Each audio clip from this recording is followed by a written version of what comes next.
Pessoal, dando continuidade, nós vamos agora iniciar o processo de resolução de questões do bloco 2.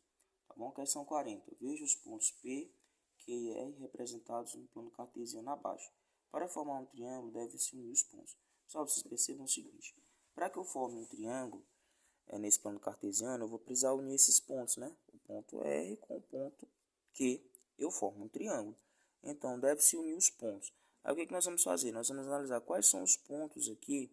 O ponto R, vocês vão fazer de encontro aqui. Primeiro, vale destacar, pessoal, que esse eixo X é o eixo das abscissas e o eixo Y é o eixo das ordenadas. E aí, sempre que nós formos montar os nossos pares ordenados, você vai colocar primeiro a parte aqui do X, né? E depois do Y. Vamos montar o nosso par ordenado? Para esse ponto R, você vai analisar o seguinte. Quem está no X aqui, ó, do ponto R, você vai analisar, professor, no ponto R aqui é o 2. Aí você vai colocar assim, ó, 2.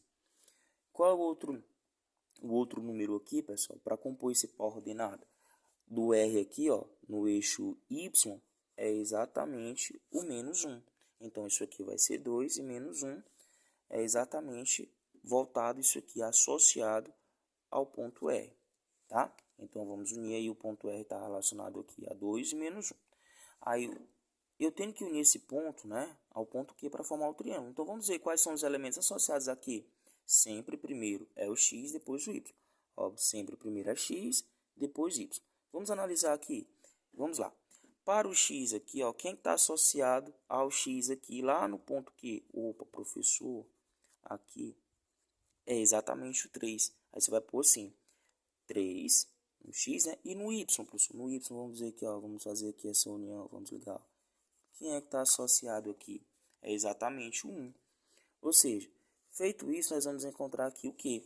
É o ponto Q. Então, quais são a união? Qual deve ser a união desses pontos aqui? Vejam, vamos analisar as alternativas. Nós encontramos 2 menos 1 para o R, né, para o ponto R, e 3 e 1 para o ponto Q. Percebam que esses valores eles estão inseridos exatamente na alternativa D, é a alternativa correta. Ok? Vamos dar continuidade. Questão de número 41. Uma professora de matemática pediu a seus alunos que representassem o mesmo número racional de 3 formas diferentes. Observe abaixo como 4 alunos representaram o número que escolheram. Vamos analisar primeiramente a Alice. Pessoal, 1/2 já falei para vocês, ó, 1 é a metade de 2. Isso aqui, ó, essa fração representa 50%. E aí, ó, a próxima forma de representação aparece 20%. Esquece a Alice, ela não fez corretamente, tá bom? Já na Dilma, vocês vão perceber o seguinte, isso aqui dá para fazer por fração equivalente para encontrar a porcentagem também. O certo é que eu já expliquei várias vezes para vocês, e vocês vão observar o seguinte, que 1/4 representa exatamente 25%. Aqui apareceu o professor, ó, 40%. Esquece a Dilma também. Vamos lá para o Lucas. 1/100, 1 sobre 100. Eu já disse para vocês várias vezes que quando o denominador 100 aparece aqui, ou quando o 100 aparece no denominador, parece que eu queria bagunçar aqui novamente, isso aqui você pega esse termo que aparece no numerador e pode acrescentar o símbolo aí da porcentagem, ou seja, 1%, né? Ó, 1/100, 1 sobre 100, representa 1%, ou seja, isso aqui já está em consonância. Isso aqui é verdade, né? E aqui, professor, ó, 0,01.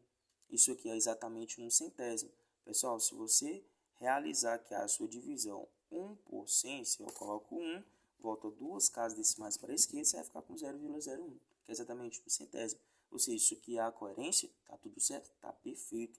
Então, quem fez aqui as escolhas corretas, o aluno que acertou aqui todas as representações, a representação aqui do número racional, foi exatamente o Lucas. E o Lucas, ele vai estar inserido lá na alternativa C. Então, com o simulado de vocês aí, vocês farão as correções, tá bom? Façam as correções. Esse aluno aqui, por exemplo, ele acertou, né?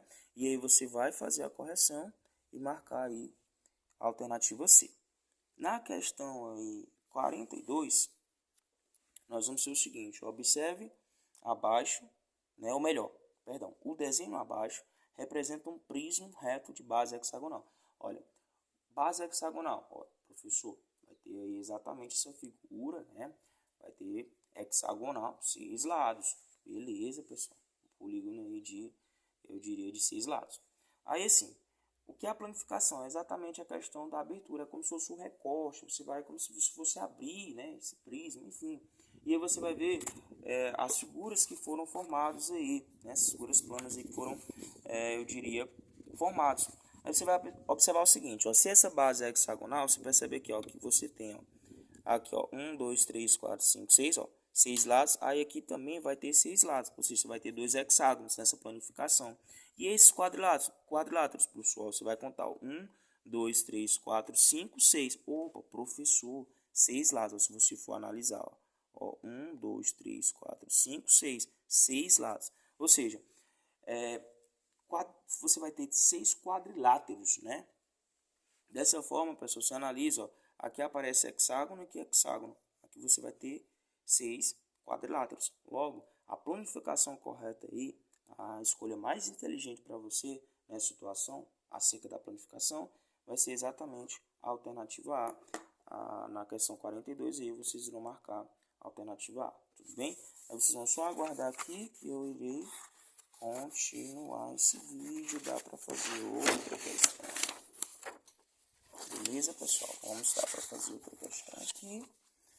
Opa, muito legal. Vamos dar continuidade ao nosso vídeo. Pronto, questão 43, tá? A figura abaixo representa o chão de uma empresa que está sendo reformada. E aí nós temos, né, essa figura aí voltada para o chão dessa empresa que vai ser reformada. Quantos metros quadrados de piso, no mínimo, deverão ser comprados para cobrir todo o chão dessa empresa, pessoal? Que nós vamos utilizar calcular utilizando o conhecimento de área, tá bom? Então, uma das maneiras de calcular isso aqui, pessoal, é exatamente fazendo da seguinte forma. O que eu vou fazer aqui, pessoal? Você pode fazer da seguinte forma. Embora não fique perfeito, mas eu vou mostrar para vocês aqui. Você pode unir esse pedaço até aqui assim, ó. Não ficou perfeito, mas é isso.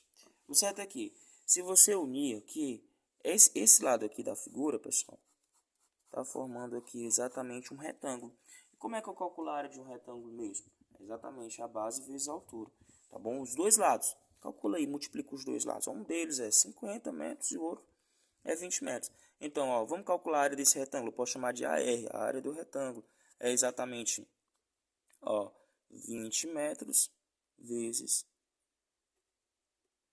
50 metros. Professor, qual o resultado? 20 vezes 50. Não consegue fazer mentalmente?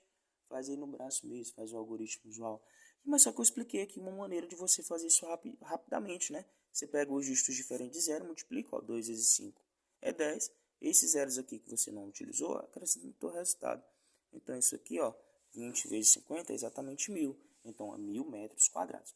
Beleza, professor, eu calculei aqui do retângulo, só que falta essa outra parte, ó, para ser calculado.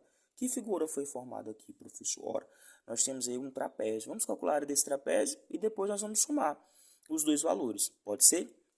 A área do trapézio, eu vou só colocar aqui a relação para que vocês lembrem. Qual é a área do trapézio, professor? Base menor mais base maior, Bzinho mais Bzão, vezes a altura. E aí nós vamos dividir isso aqui por 2. Beleza? Base menor. Quem é a base menor, professor? A base menor desse trapézio é exatamente 20. Aí você coloca 20 mais... Professor, como eu faço para descobrir a base maior? Pessoal, a base maior é exatamente, eu venho aqui, ó, daqui até aqui assim. Aí você percebe que esse lado aqui, esse segmento é 50 metros. Se aqui é 50 e essa parte até aqui é 10, opa, professor, se aqui é 10, esse lado aqui só pode ser 40. Ah, então legal. 20 mais 40, vezes a altura. Como nós faremos para descobrir a altura? Beleza. Você percebe que a altura é esse pedacinho aqui, ó, esse segmento. Se esse total aqui, pessoal, é 25 e até aqui assim é 20, então se você tem tudo isso aqui, 25, se você já tem 20, esse pedacinho aqui só pode ser 5, né? De 20 para 25, você vai colocar 5. Isso aqui é exatamente a sua altura sobre 2. O que nós podemos fazer aqui, professor? Ó, como está aqui esse somatório ele está inserido dentro do parênteses, você pode fazer tranquilamente, tá bom? Ah, professor, minha primeira faz multiplicação. Não, aqui está dentro do parênteses, não tem problema. 20 mais 40, isso aqui é 60, vezes 5 sobre 2. Aí você pode fazer aqui essa divisão sem nenhum problema. Se você quiser multiplicar 60 vezes 5, depois dividir, dá certo também. O certo é que 60 dividido por 2, nós vamos encontrar 30, né? Aí aqui, ó, esse denominador aqui já foi. 60 por 2, 30. 30 vezes 5, você vai encontrar 150. 150 aqui, professor? 150 metros quadrados aí, tá bom? Aí assim, pessoal, o que nós vamos fazer? Encontramos as duas áreas que formam a figura total. Exatamente, a área aí do retângulo e do trapézio. Então, se eu quero a área total, né? Eu quero saber quantos metros quadrados, no mínimo, deverão ser comprados para cobrir todo o chão da empresa. Você soma os dois valores. Professor, eu vou somar 1.000, tudo bem? Mais 150. Qual é o resultado? Professor, 1.150 metros quadrados é exatamente a nossa resposta que está inserida na alternativa B. Pessoal, 10 minutos, eu vou encerrar, tudo bem, esse vídeo e nós nos encontraremos na próxima sequência para darmos continuidade à resolução das questões.